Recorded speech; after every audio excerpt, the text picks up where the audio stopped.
학개서 1장에서 2장까지의 말씀입니다. 학개서는 구약성경 1309페이지에 있습니다.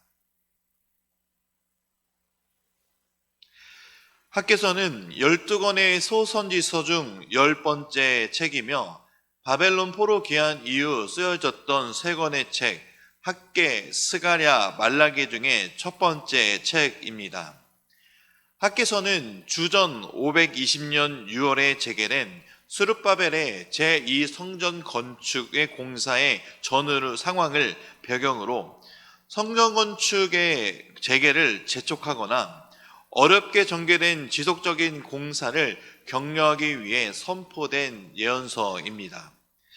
학개 선지자는 바벨론에 의해 붕괴된 성전을 재건하기 위해 성전 지대를 놓았지만 16년 동안 중단되었던 성전 공사를 다시 착수하도록 이스라엘 백성들을 다독이고 또 중단된 공사 사업을 재개하는데 가장 큰 영향력을 행사했던 선지자였습니다.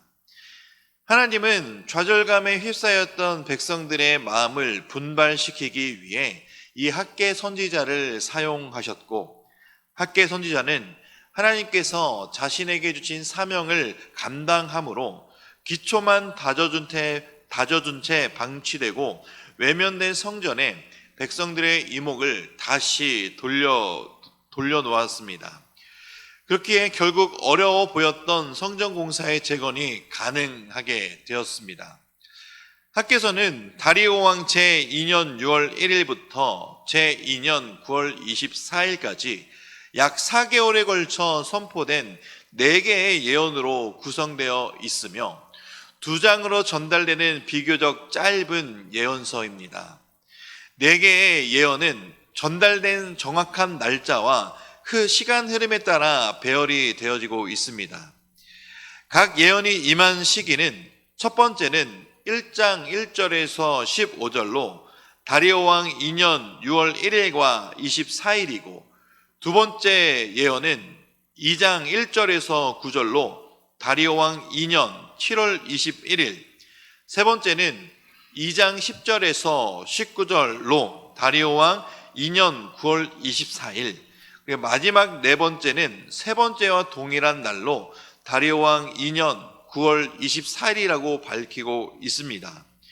세 번째와 마지막 네 번째는 같은 날에 주어졌지만 한 날 한 시가 아닌 것을 나타내기 위해 20절에는 다시라는 단어를 써서 같은 날이지만 다른 시간에 임하였다는 것을 알려주고 있습니다.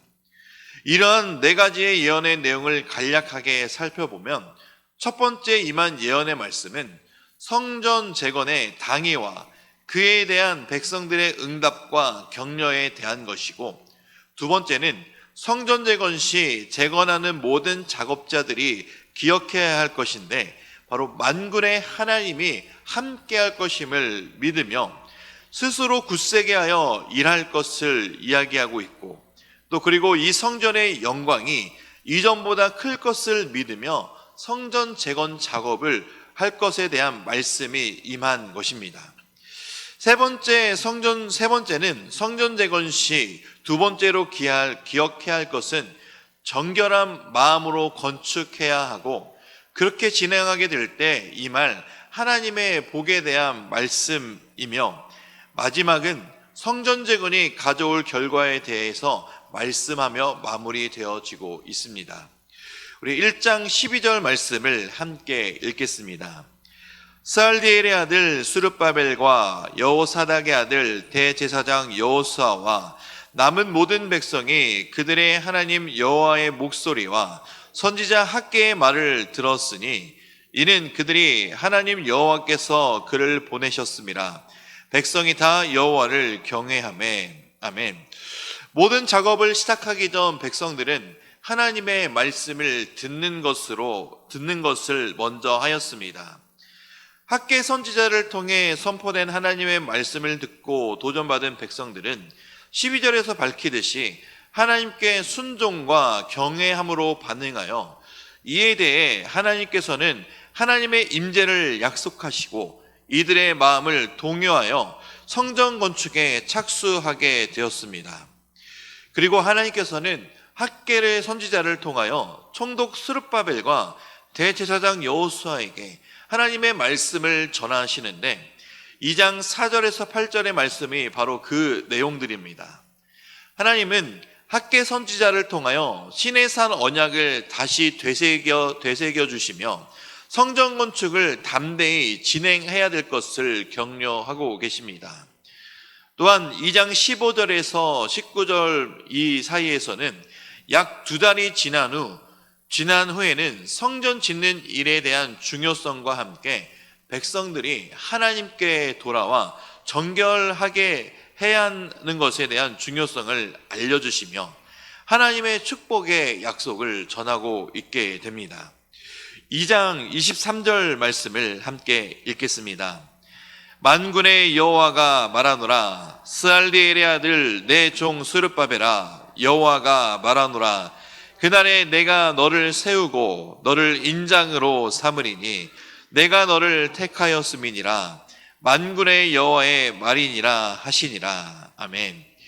이러한 약속의 말씀을 전하시며 같은 날 하나님께서는 스룹바벨에 대한 두 번째 신탁을 통하여 다윗의 언약이 여전히 그들에게 유용한 것임을 알려주시고 있습니다.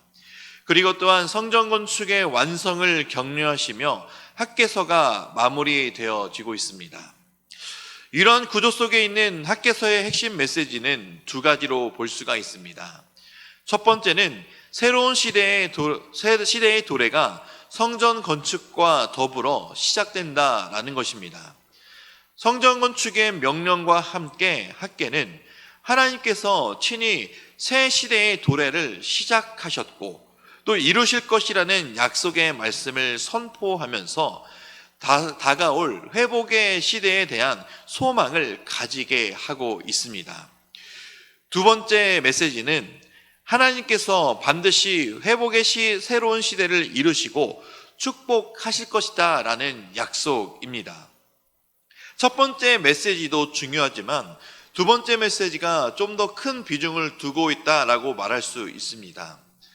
하나님께서는 학개를 통해 약속의 말씀을 주실 때 만군의 여호와의 말이니라, 여호와의 말이니라, 여호와의 말씀에 라는 표현을 반복적으로 사용하여 이것은 학개 선지자를 통해 선포된 인간의 말로처럼 들릴 수 있지만 이것은 인간의 말이나 약속이 아닌 하나님의 말씀임을, 사람의 말이 아닌 확실한 하나님의 말씀을 확언하고 계시는 것입니다.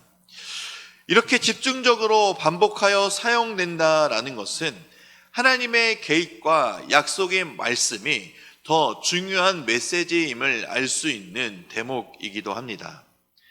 따라서 학개서는 성전 건축의 재개도 중요한 것으로 선포되고 있지만 무엇보다 하나님은 반드시 회복의 새로운 시대를 여실 것이며 그 주체자는 더 이상 하나님이 사람을 사용하는 것이 아닌 하나님께서 직접 개입하셔서 그 주체자가 되실 것이다 라고 강조하고 있는 것입니다.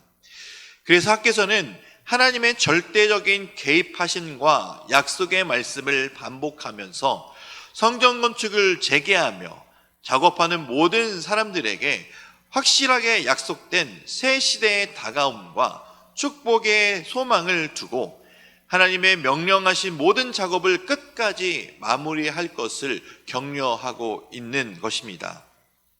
학개서를 통해 우리는 우리의 삶 가운데 무너진 것이 있다면, 그리고 우리의 삶 가운데 아직 회복되어지고 있지 못한 것이 있다면 하나님이 반드시 회복시켜 주실 것임을, 그리고 하나님이 반드시 다시 세워주실 것이며 그 무너진 것을 다시 세울 때 하나님이 우리와 함께 하신다는 것과, 그리고 반드시 회복시켜 주시는 하나님이 친히 우리와 함께 하신다라는 사실을 기억하고 살아야 한다라는 것을 교훈하고 있는 말씀입니다. 그리고 하나님의 회복의 시대는 하나님의 섭리와 계획 속에 있는 것으로 그 회복을 위해 하나님은 전적으로 개입하실 것입니다. 그리고 하나님은 직접 일하실 것이며 그 일하시는 하나님을 붙들고 살아가야 되는 것이 바로 이 시대를 살아가는 우리 성도들의 삶입니다.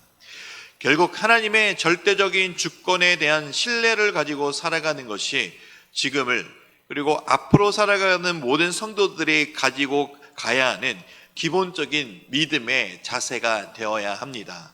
비록 우리들의 눈에는 아무것도 보이지 않을 수 있습니다.